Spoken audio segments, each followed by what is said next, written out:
Aksi nyata modul 1.4. Budaya positif.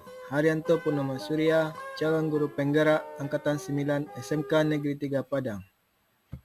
Latar belakangnya adalah penerapan budaya positif di sekolah merupakan salah satu upaya untuk peningkatan kualitas pendidikan nasional. Penerapan budaya positif ini tidak bisa dilakukan tanpa dukungan dari semua unsur di sekolah. Dengan penerapan budaya positif ini diharapkan dapat mewujudkan visi sekolah dan membentuk karakter murid dalam mengimplementasikan nilai-nilai profil pelajar Pancasila. Tujuan dari kegiatan kita ini adalah menumbuhkan budaya positif dengan kesepakatan kelas, mengembangkan nilai-nilai profil pelajar Pancasila pada diri siswa dalam kegiatan pembelajarannya, mengintegrasikan dan membiasakan siswa untuk mengimplementasikan nilai-nilai profil pelajar Pancasila.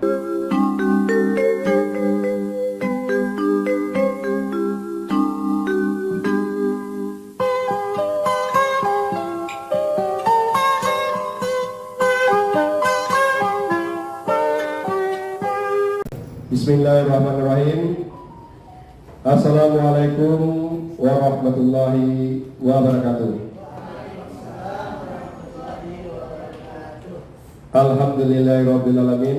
Wassalatu wassalamu ala asrafil anbiya mursalin wa ala alihi wa sahbihi rasulillahi ajmain.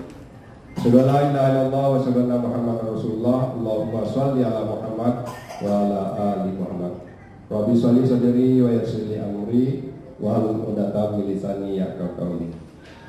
Puji dan syukur senantiasa kita persembahkan kehadiran Allah Subhanahu wa taala, yang mana pada kesempatan siang hari ini kita masih dilimpahkan rahmat dan karunia-Nya sehingga pada siang hari ini kita dapat berkumpul di Labor SMK Negeri 3 Padang ini dalam rangka kegiatan diseminasi aksi nyata guru penggerak Angkatan 3 SMK Negeri 3 Padang.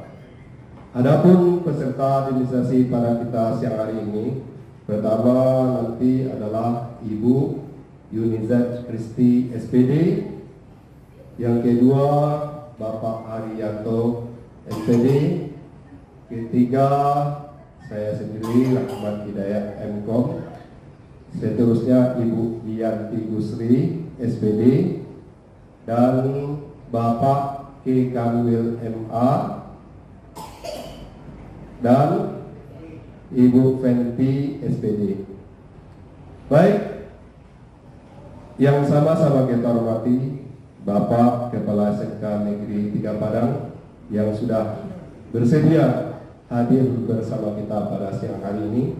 Seterusnya Bapak Ibu Guru Penggerak Angkatan 9 SMK Negeri 3 Padang, Bapak Ibu dan staf GTK SMK Negeri 3 Padang. Baik, untuk mengawali kegiatan kita, marilah kita mulai dengan basmalah. Bismillahirrahmanirrahim. Untuk lebih hikmahnya kegiatan kita ini, marilah kita bersama-sama menyanyikan lagu Indonesia Raya. Untuk dirijen kita minta kepada Ibu Indah, untuk dapat dipersilakan. Hadirin dimohon untuk berdiri.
Acara selanjutnya, kita minta arahan dari Bapak Kepala Sekolah kepada Bapak, waktu dan tempat dipersilakan.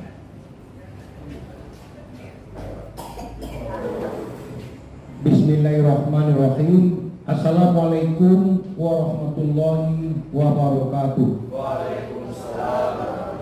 Alhamdulillahirabbil alamin.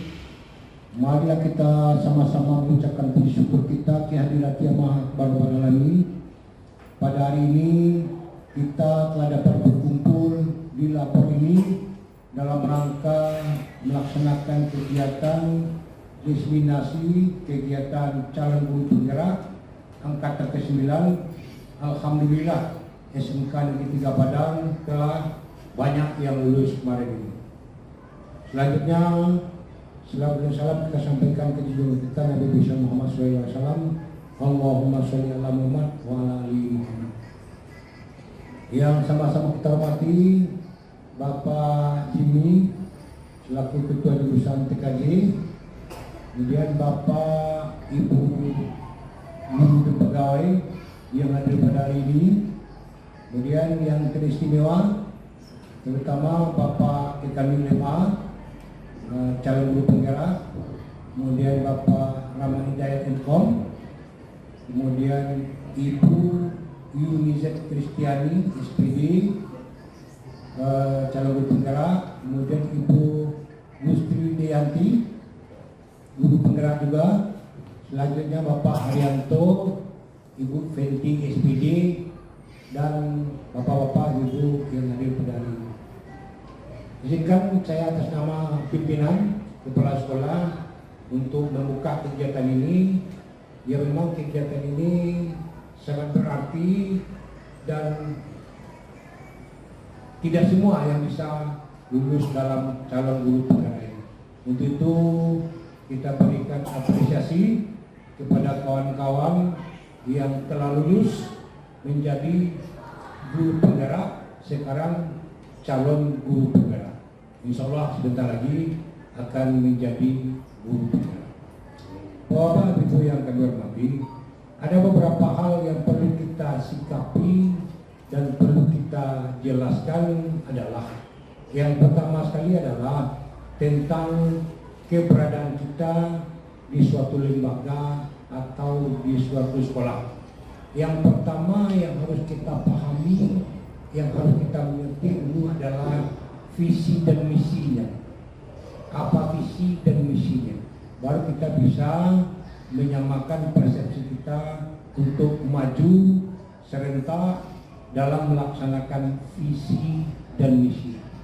Visi dan misi sekolah kita itu merujuk kepada visi dan misi dari Kementerian Pendidikan, Riset dan Teknologi, Pemprov, dan dari Dinas Pendidikan Provinsi Sumatera. Kita telah sepakat Bapak Ibu bahwa masing-masing kita punya visi misi, termasuk juga SMK Negeri 3 Padang. Pada kesempatan ini izinkan saya menyampaikan visi SMK Negeri 3 Padang, yaitu terwujudnya lulusan yang berkarakter kompetitif, berjiwa wirausaha, dan memiliki rasa nasionalisme sebagai calon pemimpin masa depan.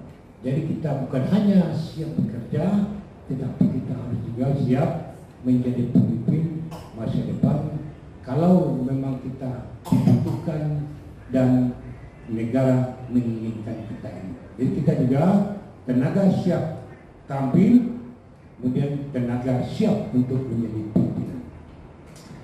Bapak Ibu yang kami hormati, ada beberapa hal yang perlu kita ingatkan kembali, walaupun ini sudah jadi bahan dari hari-hari Bapak, terutama tentang aksi-aksi yang akan dilaksanakan oleh calon guru penggerak. Itu harus guru penggerak mensosialisasikan budaya sekolah ke warga sekolah. Jadi harus kita tahap awal kita sosialisasikan. Jadi kita lah ujung tombaknya penggerak. Apa itu yang akan disosialisasikan? Terutama tentu filosofi Ki Hajar Dewantara. Bapak ya. Kemudian yang kedua adalah profil pelajar Pancasila. Kemudian peran dan nilai guru penggerak. Selanjutnya budaya positif sekolah. Inilah pokok-pokok yang akan Bapak Ibu sampaikan atau Bapak Ibu sosialisasikan di dalam kegiatan-kegiatan Bapak Ibu sebagai calon guru penggerak. Ya Bapak Ibu, kita berharap Bapak Ibu setelah Bapak Ibu melaksanakan sosialisasi ini, kita berharap juga Bapak Ibu menjadi suri teladan, contoh di depan bagaimana agar program-program atau visi dan misi sekolah itu sejalan dengan visi dan misi guru penggerak bisa kita sosialisasikan dan bisa kita tindaklanjuti, bisa kita evaluasi dan bisa untuk kita kembangkan untuk masa-masa ke depan. Selamat bekerja, selamat sosialisasi. Banyak maaf apabila itu berdaya. Assalamualaikum warahmatullahi wabarakatuh.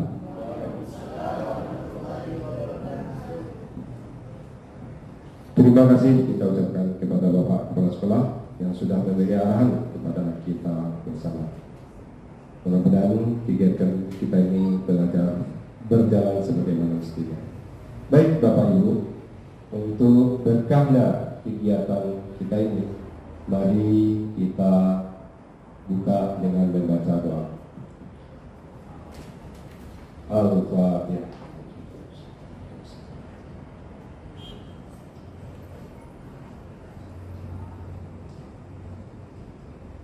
Na'udzubillahi minasyaitonirrajim. Bismillahirrahmanirrahim. Alhamdulillahirabbil alamin. Wassalatu wassalamu ala asyrofil anbiya'i wal mursalin wa ala alihi wa sahbihi rasulillahi ajmain. Allahumma fir lana dzunubana walidayya warhamhuma kama rabbayana shaghira. Allahumma fir lil muslimina wal muslimat wal mu'minina wal mu'minat al ahya'i minhum wal amwat innaka samiul adab. Allahumma fir lil muslimina wal muslimat wal mu'minina wal mu'minat al ahya'i minhum wal amwat bi rahmatika ya arhamar rahimin. Allahumma as'aluka salamatan fid din wa dunya wal akhirah wa afiatan fil jasad wa ziyadatan fil ilmi wa barakatan fil rizki wa taubatan qabla maut wa rahmatan inda maut wa maghfiratan ba'da maut. Allahumma amin alaina fi sakaratul maut wa najatan minan nari wa ba'da hisab. Ya Allah, ya Tuhan kami, pada siang hari ini kami berkumpul di labor ini ya Allah dalam rangka rangkaian kegiatan calon guru penggerak yang saat ini sampai kepada kegiatan aksi nyata, yakni desiminasi modul 1.4. Berkahi dan rahmatilah kegiatan kami ya Allah, sehingga kegiatan kami ini menjadi bermanfaat untuk sekolah kami ya Allah ke depannya, bermanfaat untuk peserta didik kami ya Allah. Berkahilah ya Allah. Ya Allah, lancarkanlah kegiatan kami ini ya Allah. Rabbana atina fid dunya hasanah wa fil akhirati hasanah wa qina adzabannar. Walhamdulillahirabbil alamin. Baik, dengan membaca doa untuk kegiatan kita akan dilanjutkan dengan kegiatan desiminasi modul 1.4 aksi nyata nanti akan disampaikan oleh Bapak Ibu calon guru penggerak kita. Untuk urutan pertama nanti akan dilaksanakan oleh Ibu Yunizet Kristina SPD. Nanti akan dilanjutkan oleh Bapak Ibu guru selanjutnya. Mungkin itu saja, saya pembawa acara Ahmad Hidayat.com. Mohon maaf bila taufik wal hidayah. Assalamualaikum warahmatullahi wabarakatuh. Baik, Assalamualaikum warahmatullahi wabarakatuh. Puji syukur kepada Allah Subhanahu wa taala, salawat salam kepada Nabi besar kita Nabi Muhammad sallallahu alaihi wasallam dengan kata Allahumma shalli ala Muhammad wa ala ali Muhammad. Bapak dan Ibu yang kami hormati, pada hari ini kita melaksanakan kegiatan presentasi dari seorang guru penggerak kita dari SMK 3 Padang, yaitu Bapak Haryanto Purnama Surya. Beliau adalah guru akuntansi yang sedang bergelut mengikuti kegiatan calon guru penggerak angkatan 9 calon kepala sekolah untuk Kota Padang. Amin. Amin. Bapak dan Ibu, sebelum kita memasuki kegiatan selanjutnya, presentasi dari Pak Ari, mari kita buka kegiatan ini dengan membacakan basmalah. Terima kasih kepada Pak Hari. Kami persilakan untuk presentasi, itu modul 1.4 tentang penerapan budaya positif yang ada di sekolah. Silakan Pak Hari. Terima kasih Pak Wir. Assalamualaikum warahmatullahi wabarakatuh. Waalaikumsalam. Alhamdulillahirabbil alamin. Allahumma shalli ala sayyidina Muhammad wa ala ali sayyidina Muhammad. Yang saya hormati Bapak Kekanwil selaku Wakil Kepala Sekolah Bidang Kekesiswaan, kemudian Bapak Ibu Guru dan tenaga administrasi sekolah yang berkenan hadir dalam kegiatan diseminasi budaya positif di sekolah. Baiklah Bapak Ibu, dalam pertemuan kita ini latar belakangnya adalah penerapan budaya positif di sekolah merupakan salah satu upaya untuk peningkatan kualitas pendidikan nasional. Penerapan budaya positif ini tidak bisa dilakukan tanpa dukungan dari semua unsur di sekolah.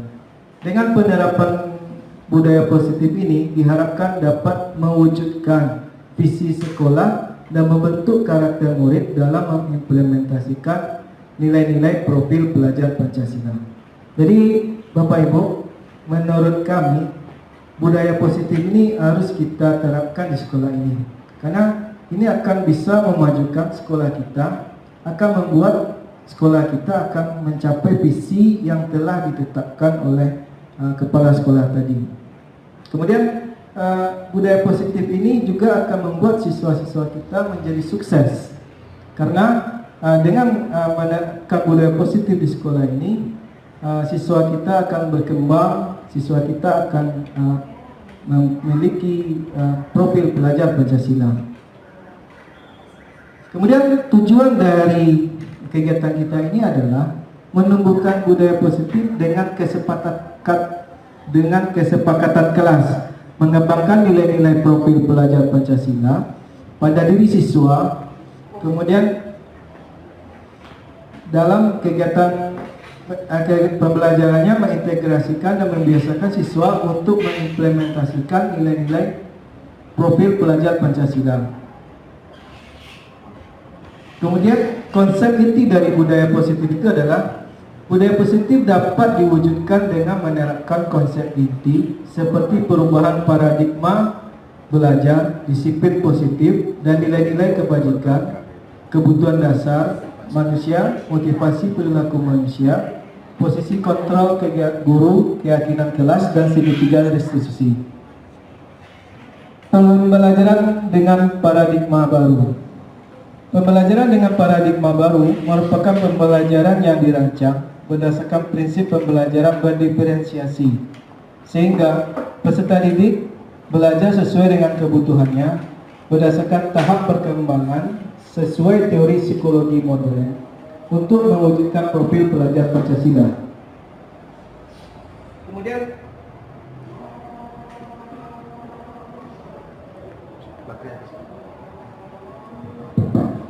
Kemudian konsep tentang teori kontrol.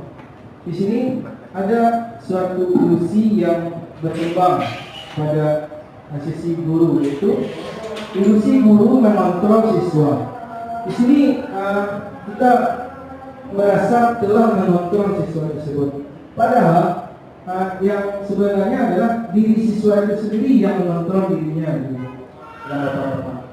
Jadi ibaratnya jika seorang siswa itu dia memiliki sesuatu di tangannya, kemudian kita minta dia untuk membuka sesuatu itu. Misalnya dia memiliki berlian di tangannya.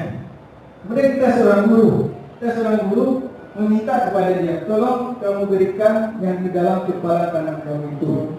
Kalau dia merasa ingin memberikannya kepada kita dari dalam, maka dia akan memberikan, kamu buka kepala tangannya, kemudian memberikan berlian itu kepada kita. Tapi apakah itu sesuai dengan keinginan dia dari dalam? Jadi itulah ilusi seorang guru itu mengontrol siswa. Jadi pada dasarnya kalau dia ingin memberikan berlian itu, dia merasa oh ini guru kita, dia merasa dirinya telah dikontrol oleh kita. Jadi itu adalah ilusi yang sebenarnya yang terjadi. Jadi kita menganggap kita bisa menyuruh siswa tersebut. Tapi yang lebih bagus adalah siswa tersebut yang mau memberikannya dari dalamnya, bukan karena terpaksa karena kita gurunya, bukan karena dia takut pada kita, bukan karena kita merayunya, tapi betul-betul dia berada dalam kondisi dia ingin melakukan ini, memberikan sesuatu ini kepada gurunya, karena dia merasa yang berharga ini untuk gurunya dari dalamnya. Kemudian ilusi bahwa semua penguatan positif efektif dan bermanfaat. Jadi kita selama ini selalu memberikan penguatan positif, seperti kalau dia melakukan sesuatu yang baik, kita berikan pujian, kita berikan reward. Kemudian kalau dia melakukan suatu kesalahan, kita beri hukuman. Jadi itu kita merasa itu sangat efektif dan bermanfaat. Tapi akibatnya itu akan membuat siswa kita akan bergantung akan penghargaan, kemudian akan bergantung pada hukuman. Kalau tidak ada kita, bagaimana dia? Apakah dia bisa membuat suatu budaya positif itu atau tidak? Kemudian yang ketiga adalah ilusi bahwa kritik dan membuat rasa bersalah mampu menguatkan karakter. Jadi biasanya kita ingin mengkritik sesuatu yang dibuat oleh siswa kita itu yang tidak sesuai dengan karakter yang kita harapkan. Kemudian kita mencoba untuk menimbulkan rasa bersalah pada siswa tersebut. Nah, kenapa kamu datang terlambat? Padahal orang tua kamu ingin kamu menjadi orang sukses. Kalau kamu datang terlambat, tentu kamu tidak disiplin. Makanya itu akan menimbulkan siswa tersebut merasa bersalah. Dia ingat orang tuanya, kemudian dia kenapa saya berbuat tidak disiplin, kemudian akan terjadi pada siswa tersebut adalah siswa tersebut akan menjadi minder karena dia merasa bersalah, dia tidak berbakti kepada orang tuanya, dan itu tidak baik menurut kita. Bahwa posisi kontrol yang bagus itu tidak memberikan kritik dan membuat rasa bersalah untuk menguatkan karakter, tapi kita harus menumbuhkannya dari dalam diri siswa tersebut sehingga dia mau melakukannya secara dari dalam. Ada atau tidak ada kritikan, ada atau tidak ada rasa bersalah tadi, dia tetap melakukan yang baik. Jadi dari dalamnya, bukan karena kritik, dia takut dikritik, dia tidak berbuat salah, dia akan takut dikritik, kemudian dia menjaga perilakunya. Kalau begitu artinya Bapak Ibu bahwa siswa tersebut tidak memiliki motivasi dari dalam. Kemudian ada ilusi bahwa orang dewasa berhak untuk memaksa, dan itu adalah menurut teori kontrol ini adalah suatu ilusi yang tidak bagus. Jadi walaupun kita orang dewasa, belum tentu kita tuh memiliki kontrol kepada dia untuk membuat dia sukses. Bisa saja apa yang dia lakukan sekarang itu bisa membuat dia sukses, seperti dia sesuai dengan zamannya, ya. Karena di dalam zaman sekarang, teknologi yang maju ini, kalau kita memaksakan kehendak kita orang dewasa yang gaptek dengan teknologi, maka 10 tahun kemudian dia mengikuti budaya kita, kemudian apakah dia bisa berhasil dalam menjawab tantangan kemajuan teknologi? Tentu tidak. Jadi ini adalah suatu ilusi yang beredar, yang kita rasakan selama ini, bahwa ada 4 ilusi, ya.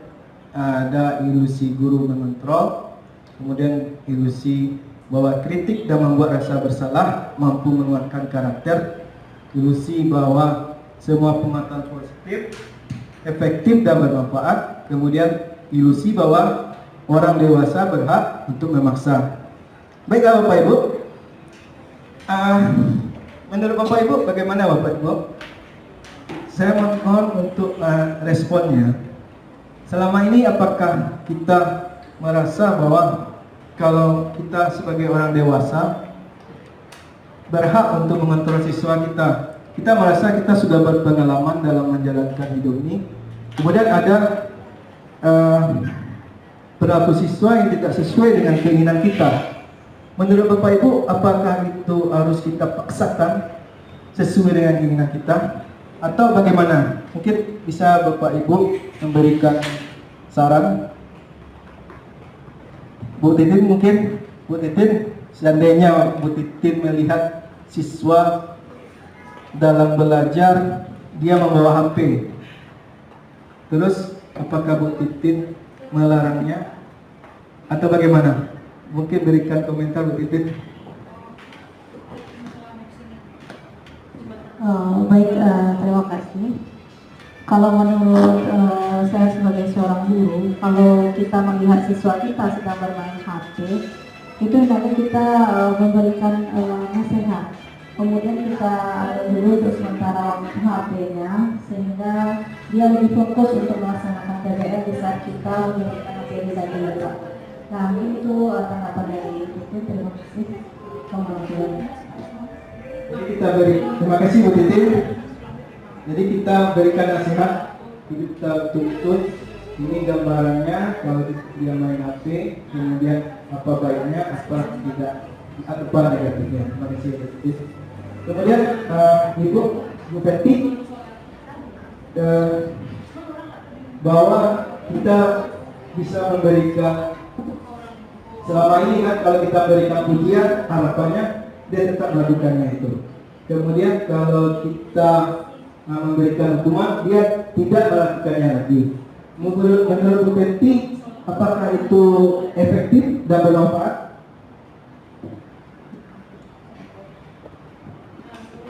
Kalau menurut saya Pak, kalau kita memberikan sesuatu kepada siswa dengan reward seperti misalnya nanti kalau kamu mengajarkan ini kamu dapat nilai ya, nah, itu rasanya itu kurang efektif rasanya. Jadi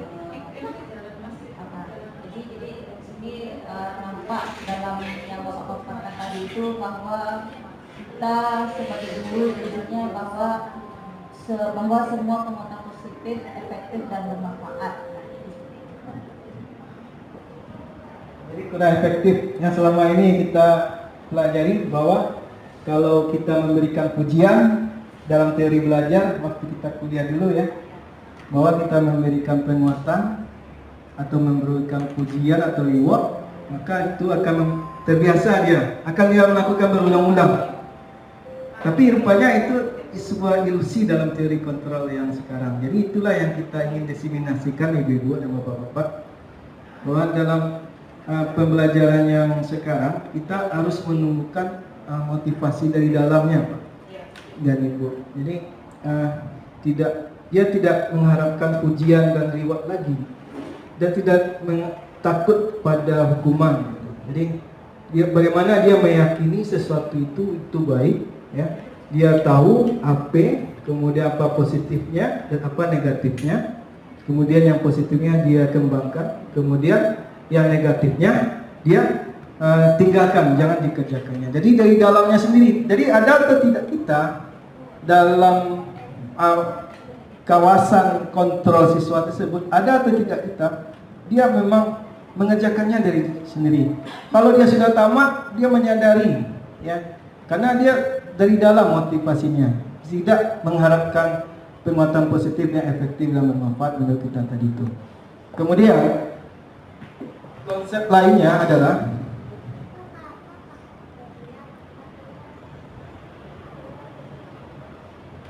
disiplin positif. Kemudian cara penerapan disiplin positif yang mengajarkan anak bertanggung jawab dan menumbuhkan kesadaran diri dalam nilai-nilai kebajikan.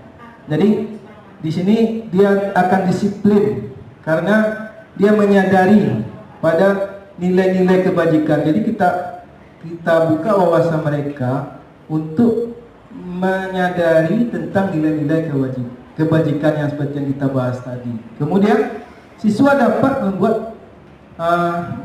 memahami, ya, membuat sesuatu, kemudian dia pahami, kemudian dia sadari, kemudian berdasarkan motivasi internal, bukan akibat paksaan atau pujian dan hukuman. Kemudian lebih ke arah disiplin yang dapat mengontrol dalam melakukan segala tindakan. Jadi dari dalamnya intinya.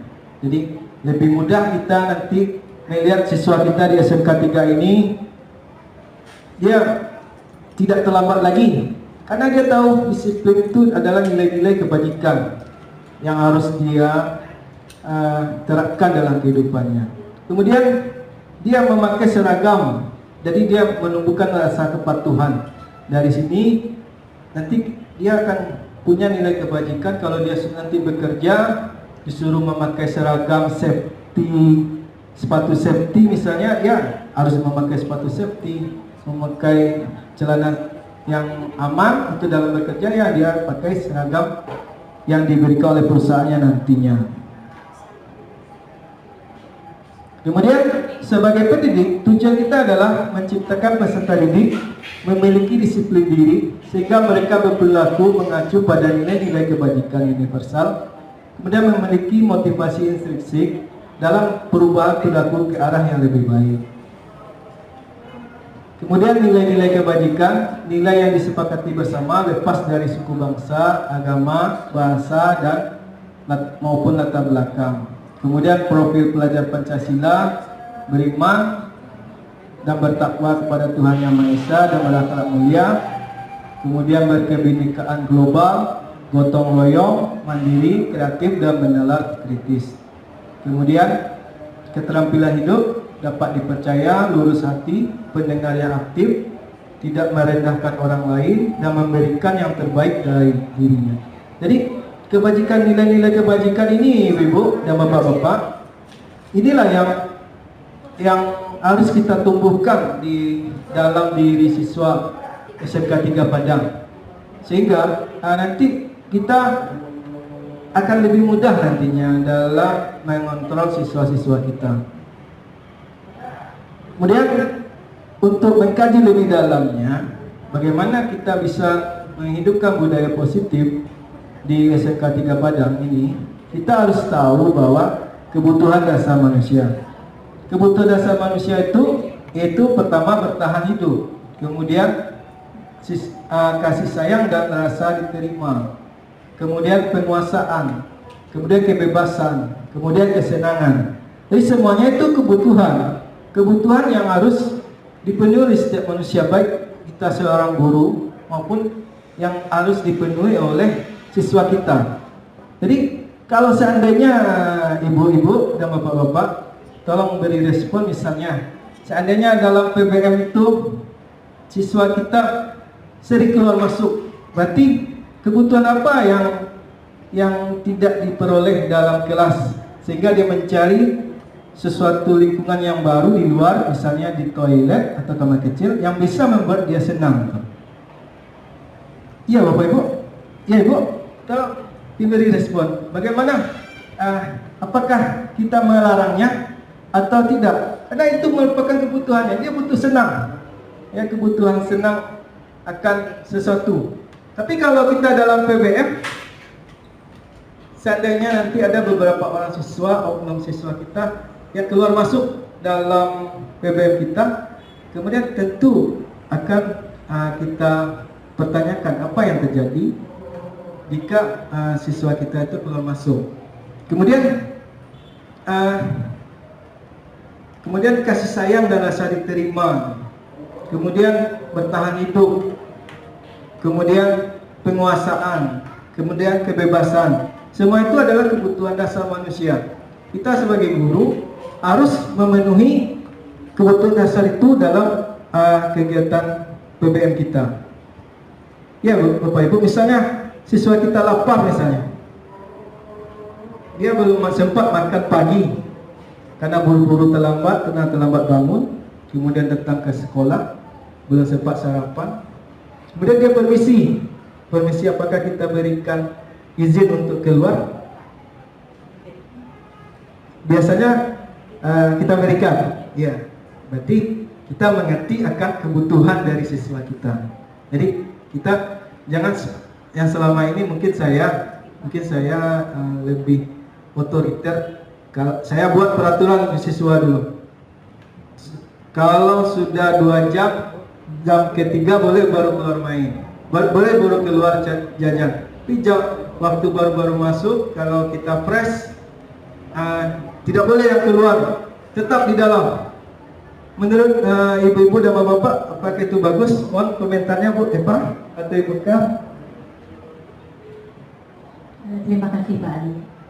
Kalau saya sebagai guru dan selama ini, saya melihat dulu Pak Ali, mungkin siswa itu gak sama semuanya Pak Ali. Mungkin siswa itu ada yang istilahnya, ada yang butuh makanan waktu itu, mungkin dia sakit mah itu Pak Ali ya. Jadi kita melihat siswa kita itu, mungkin dalam kejam itu dia butuh makanan ringan gitu, atau penyumbat perut gitu Pak Ali. Ya saya silakan keluar Pak Ali. Sangat mungkin otoriter gitu Pak Ali, daripada dia bermasalah nanti gitu. Sama saya dulu begitu.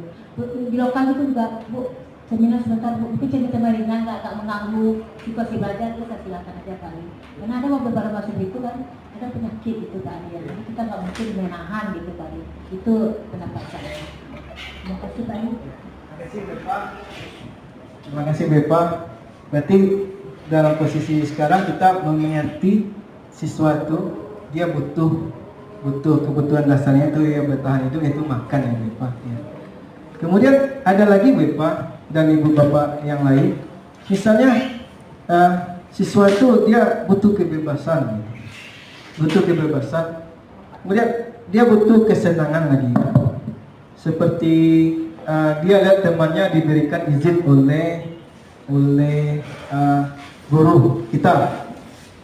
Ada siswa itu temannya minta izin juga, padahal dia tidak lapar. Dia karena melihat temannya izin keluar, kemudian dia minta izin juga, Bu, saya juga minta permisi. Padahal dari kondisinya dia tidak lapar. Orang lapar kan nampak bedanya itu kan, Pak. Bu, orang lapar dengan orang yang sudah makan itu kan nampak bedanya.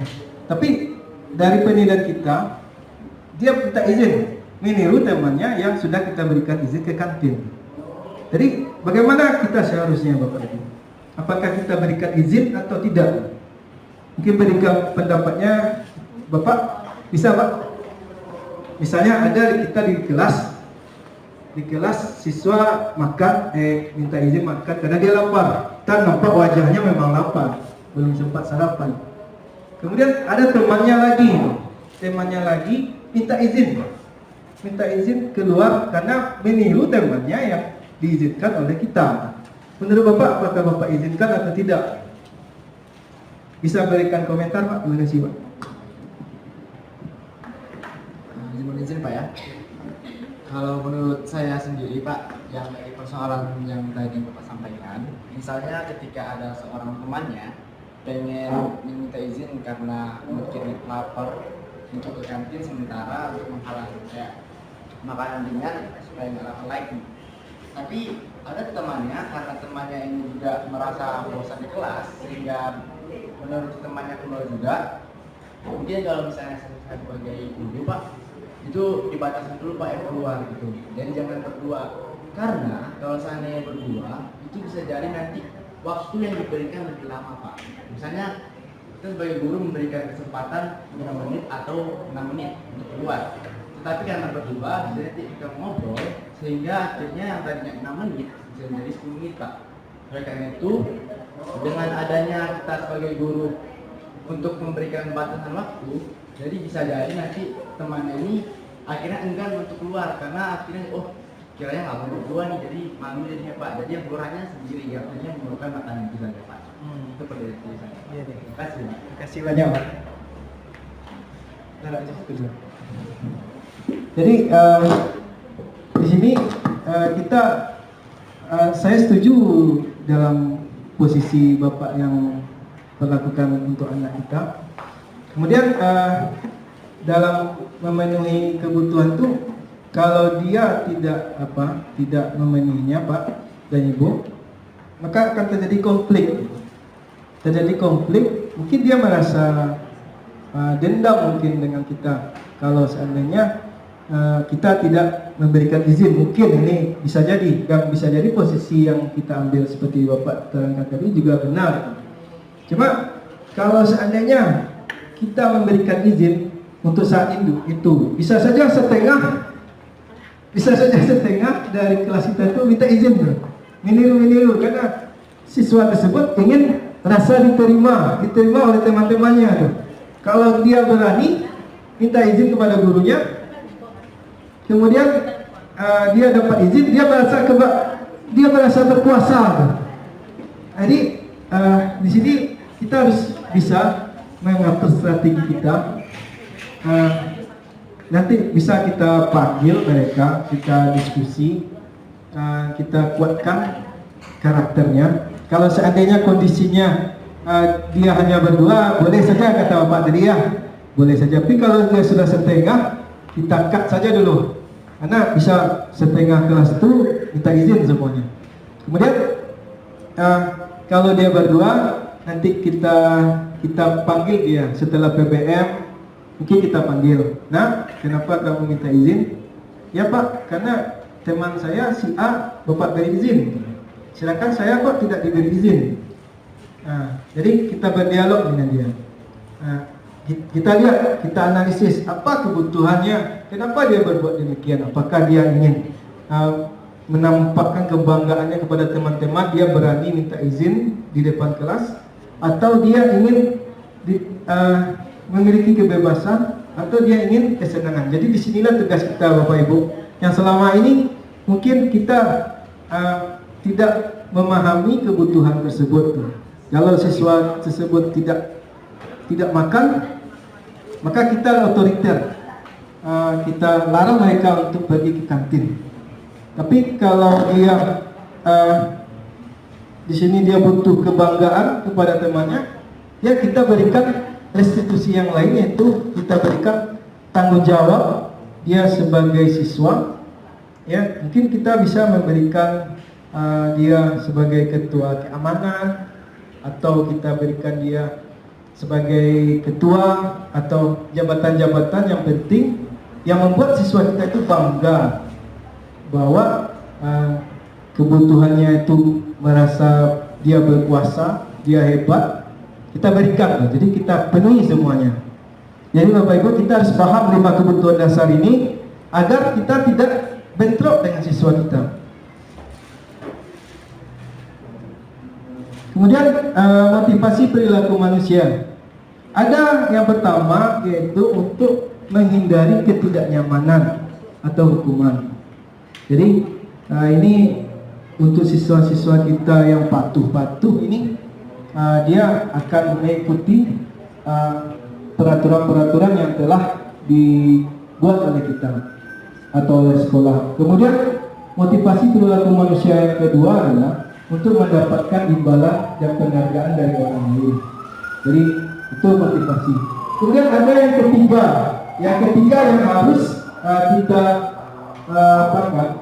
yang kita perhatikan, yaitu motivasi perilaku manusia, itu untuk menjadi orang yang mereka inginkan dan menghargai diri sendiri dan nilai-nilai mereka yang mereka percaya. Jadi motivasi pertama tadi kita sudah bahas, itu tidak bagus. Kemudian motivasi yang kedua, kenapa dia melakukan itu, karena menurut dia ingin mendapatkan imbalan atau penghargaan, itu juga tidak bagus. Tapi dari sini yang kita mencoba untuk menerapkannya, ya. Jadi kita berikan keyakinan kepada siswa kita untuk mereka itu bisa menjadi yang mereka inginkan. Mereka ingin apa? Jadi kalau mereka sudah memiliki karakter yang bagus, yang sudah memiliki keyakinan yang bagus, maka keinginannya itu akan bagus. Maka dia akan menghargai dirinya sendiri, karena dia sudah benar. Kita sudah mengarahkannya, kita sudah menuntunnya dengan nilai-nilai yang mereka percaya. Jadi kita berusaha untuk menghidupkan nilai-nilai yang bagus yang diyakini oleh siswa-siswa kita di kelas. Jadi ini tadi sudah kita lihat bagaimana kedalamannya hukuman itu. Kalau kita memberikan hukuman tidak terencana, kemudian tiba-tiba, kemudian dengan emosi sesaat, kemudian siswa tidak tahu apa yang terjadi dan tidak dilibatkan, kemudian bersifat satu arah berupa hukuman fisik dan psikis. Kemudian konsekuensinya dia siswa tersebut tidak nyaman. Sikap guru selalu monitor karena dia merasa orang dewasa selalu benar. Kemudian konsekuensinya proses menciptakan kondisi bagi siswa untuk memperbaiki kesalahan. Kemudian konsekuensinya proses kolaboratif yang mengajarkan siswa untuk mencari solusi sendiri. Jadi itu ada dua posisi konsekuensi yang berlawanan, ya. Bagaimana kita seharusnya? Apakah kita nanti memberikan hukuman dari satu arah kita yang tidak membuat tidak nyaman siswa kita, kemudian kita selalu monitor siswa kita kalau kita tidak ada di sekolah atau mereka berada di lingkungan yang lain, apakah dia tetap berkarakter atau tidak? Jadi ini kita harus berhati-hati dalam memberikan hukuman. Kemudian posisi kontrol seorang guru. Di sini ada penghukum, pembuat rasa bersalah, kemudian sebagai kontrol teman, pemantau, manajer. Penghukum, seperti yang kita bahas tadi, kita sering menerapkan ini dalam proses PBM itu sebagai penghukum. Kemudian pembuat rasa bersalah. Jadi kita buat kondisi, kita menggunakan kalimat menghibur. Nah, mungkin kita bisa, kalau ibu bisa menangis mungkin. Nah, kasihan, kok kamu begitu, bagaimana masa depan kamu? Ya, sehingga membuat siswa tersebut merasa bersalah. Nah, ini dalam akibatnya nanti hasilnya siswa tersebut akan merasa tidak pede lagi dia berbuat. Dia selalu teringat kita buat atau kita ciptakan kondisi dia merasa bersalah. Kemudian sebagai teman kita memecahkan masalahnya, kita ibaratkan kita dalam posisi mereka, kita sebagai teman mereka. Tapi akibatnya kalau begitu, kalau dia berada atau bertemu dengan guru lain yang tidak yang tidak mempunyai sifat yang sama dengan kita, yang tidak seide dengan kita, mungkin guru itu otoriter, mungkin dia akan berlawanan. Dia akan membandingkan kita dengan guru yang berbeda sifatnya dengan kita. Kita berusaha menjadi teman. Misalnya ada siswa laki-laki, dia pergi ke toilet, kemudian dia merokok mungkin. Tapi kita sebagai teman, nah biasa tuh bapak juga merokok, kita merokok bersama-sama. Jadi dia berusaha sebagai teman. Kemudian bertemu dengan guru perempuan, ibu-ibu, melihat siswa tersebut merokok, maka siswa itu akan membenci guru yang perempuan tadi, yang ibu-ibu. Kemudian mengidolakan sosok seorang guru yang jadi temannya, itu efek negatifnya. Kemudian sebagai pemantau, ini juga sering kita pakai.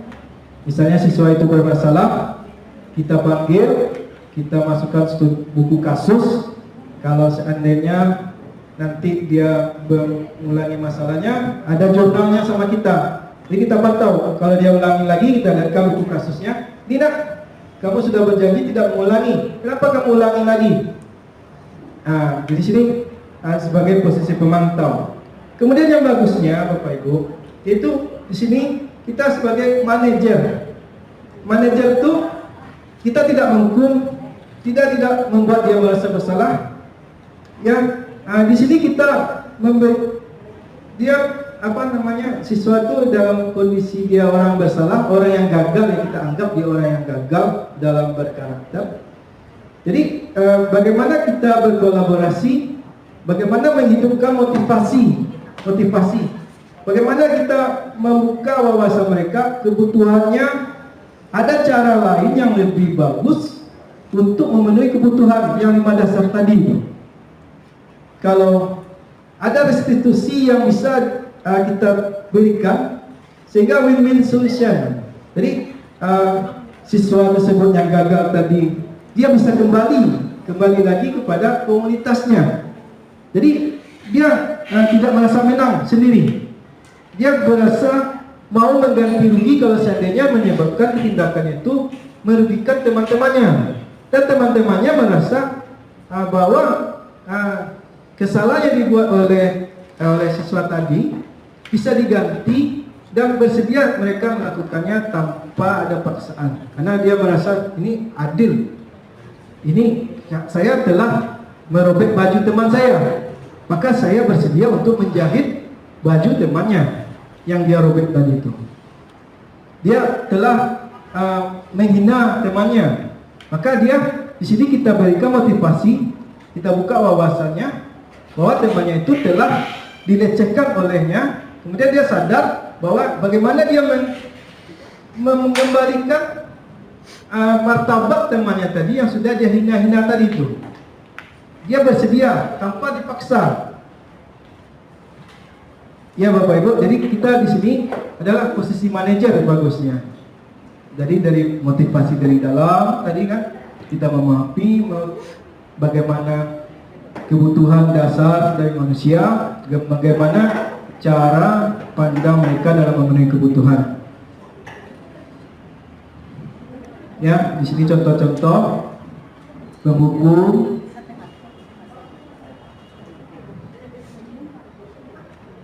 Nah, keyakinan kelas Bapak Ibu, seperti yang kita bahas panjang lebar tadi. Kenapa dia mau melakukannya? Kenapa dia mau melakukan mengembalikan uang temannya yang diambil? Kenapa dia mau mengganti buku yang telah dia robek? Di sini dia. Kita harus bisa membuat keyakinan kelas. Keyakinan kelas itu adalah peraturan-peraturan yang kita ubah menjadi kalimat-kalimat positif, kemudian kita sarikan, kemudian nilai-nilai kebajikan universal apa yang ada dalam peraturan-peraturan tersebut. Jadi kita di sini berdiskusi dengan siswa-siswa kita itu, nah Bapak. Jadi kita tidak otoriter. Ini siswa harus datang tepat waktu. Itu bukan dari kita, tapi mereka yang kalau dapat mereka yang mengatakan, Pak, kita bagus disiplin Pak. Kalau kita disiplin, nanti kalau kita sudah bekerja, kita tidak bermasalah dengan peraturan-peraturan yang ada di perusahaan. Maka dibuatlah keyakinan kelas atau sekolah dari mereka yang mengatakan itu. Jadi keyakinan kelas tadi itulah yang nanti kita gunakan untuk merestitusi, menagihnya. Kalau dia melanggar, kan kamu sudah membuat apa keyakinan kelas kamu tentang disiplin? Ya Pak, seorang yang disiplin bisa nanti menjadi orang yang sukses. Kalau nanti saya bekerja, misalnya di jurusan teknik komputer jaringan, saya dapat proyek, harus kerjanya harus selesai 1 hari. Kalau saya disiplin, saya tidak main game dulu. Saya berusaha menyelesaikan pekerjaan-pekerjaan sehingga proyek yang saya diberikan kepada saya tepat waktu, sehingga konsumen atau pelanggan saya atau nasabah atau yang menggunakan jasa kita merasa senang, dan dia akan menyampaikan kepada orang-orang bahwa kalau dia memakai atau memberikan proyek kepada kita Pak, dia akan menyelesaikan dengan tepat waktu dan tidak asal-asalan. Jadi dengan sungguh-sungguh kita mengerjakan sesuai dengan tepat waktu. Nah, kalau begitu kita harus menerapkan disiplin ini. Jangan terlambat lagi. Kalau kamu terlambat, gimana ya keyakinan yang kamu bilang itu? Jadi di sini kita sadarkan kembali, kita sadarkan kembali kepada siswa tersebut. Kamu harus disiplin, menerapkan, biasakan disiplin ini. Kemudian ada cara lain, yaitu segitiga restitusi dalam penyelesaian masalah. Ya, jadi segitiga restitusi, Bapak Ibu, seperti ini gambarnya, ada segitiga. Ya, ini adalah langkah-langkah bagaimana kita menghadapi siswa-siswa yang gagal tadi, yang melakukan kesalahan tadi. Yang pertama yaitu menstabilkan identitasnya, ya. Kemudian memvalidasi tindakan yang salah, kemudian menanyakan keyakinan. Menstabilkan identitas, Bapak Ibu. Jadi kita panggil tadi anak-anak tadi itu yang berbuat salah tadi, kita mengatakan, kita tidak menjudge-nya, kita tidak menghukumnya, tapi yang kita katakan ini kalimat-kalimat yang kita gunakan. Berbuat salah itu wajar, ya. Jadi siswa yang salah tadi tidak kita marahi, tapi kita bilang berbuat salah itu wajar. Atau kalimat lain, tidak ada manusia yang sempurna, nah. Ya. Jadi ibu juga pernah melakukan kesalahan, atau bapak pernah juga melakukan suatu kesalahan. Nah, kemudian bapak atau ibu tidak mau membicarakan siapa yang salah di sini. Tapi kita di sini adalah mencari solusi dan permasalahan ini. Kemudian kita bilang kamu berhak merasa begitu. Jadi dia merasa bersalah, kan? Dia salah, kita panggil, kita berikan, kita stabilkan identitasnya dulu. Kita tenangkan dia dulu. Kita berusaha masuk pada dunianya. Kenapa dia melakukan itu? Ya. Jadi kita tidak langsung kamu terlambat, kamu saja yang terlambat dengan nada keras. Jadi tidak seperti itu. Itu akan membuat jarak kita dengan dia akan semakin ada jarak. Tapi di sini kita usaha stabilkan identitasnya dulu. Itu yang di dasarnya ini, ya. Kalau di segitiga ada dasarnya, sisi dasarnya itu menstabilkan identitas. Kemudian ada tindakan yang kedua, yaitu setelah dia stabil, yaitu validasi tindakan yang salah. Jadi kalimat-kalimat yang kita katakan setelah kita berikan itu, tentunya kamu punya alasan mengapa melakukan hal tersebut. Kemudian kita juga bisa mengatakan, padahal kamu bisa melakukan hal yang lebih buruk. Kemudian kita juga bisa mengatakan, kamu berhak bangga karena telah melindungi sesuatu yang penting bagimu. Kemudian kita juga bisa mengatakan, wajar kamu melakukannya karena mempertahankan sesuatu yang berharga bagimu. Jadi sekarang kita validasi tindakannya itu. Setelah kita tadi stabilkan identitasnya, kemudian kita coba validasi tindakannya. Seperti ini. Padahal kamu bisa melakukan hal yang lebih buruk. Misalnya dia terlambat, padahal yang bisa lebih buruk, dia tidak hadir.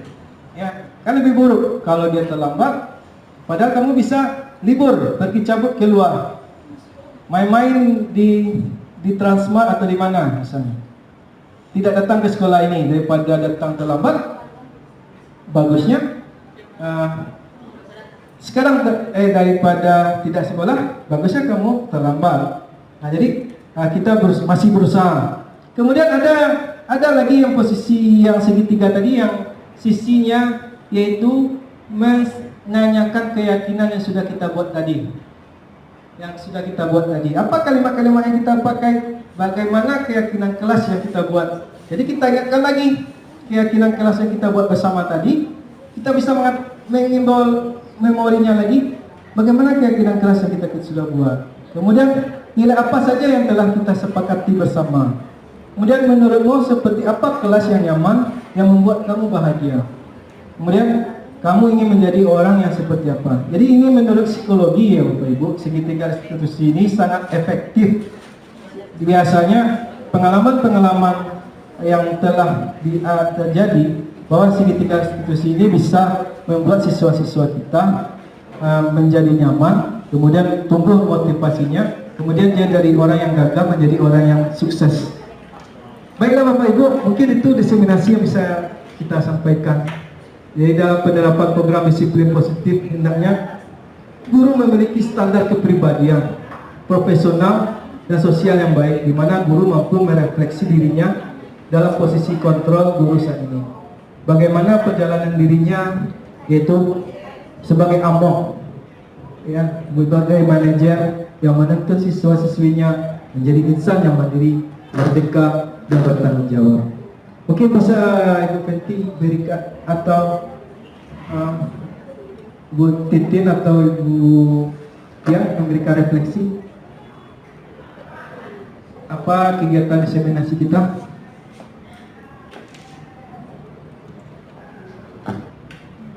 Ya, terima kasih atas waktu dan kesempatannya. Kalau berdasarkan paparan yang telah Bapak sajikan tadi, yaitu tentang diseminasi penerapan budaya positif di sekolah.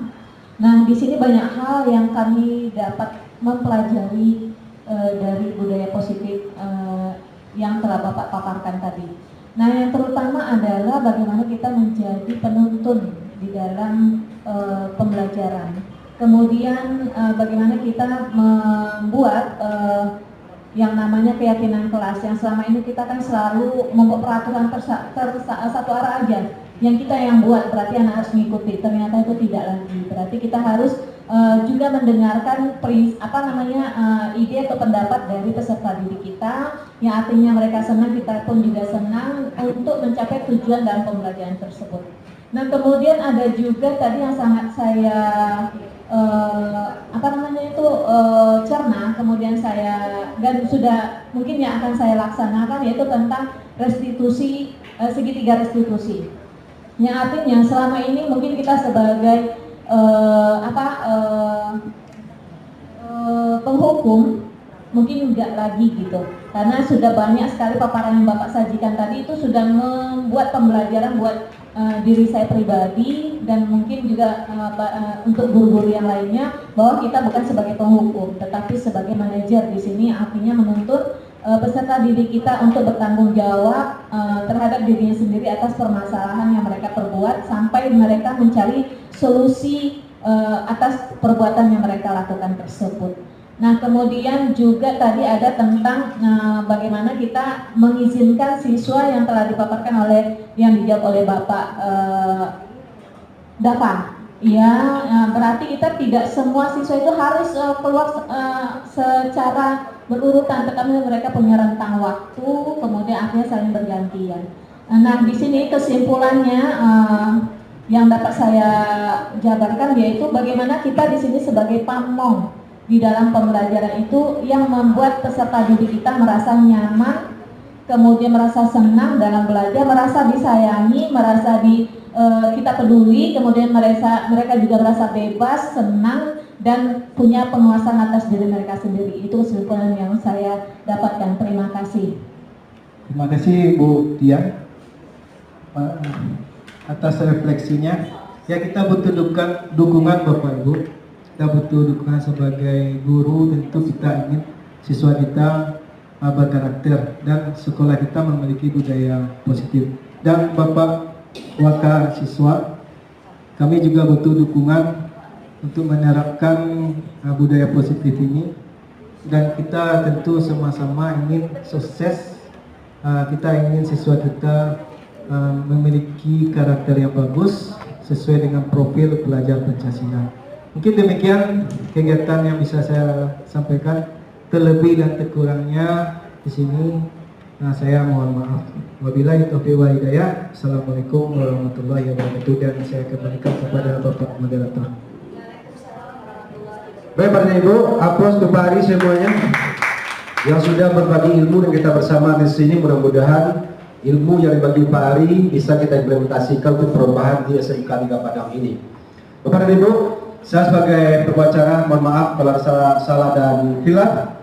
Saya Assalamualaikum warahmatullahi wabarakatuh. Salam guru penggerak.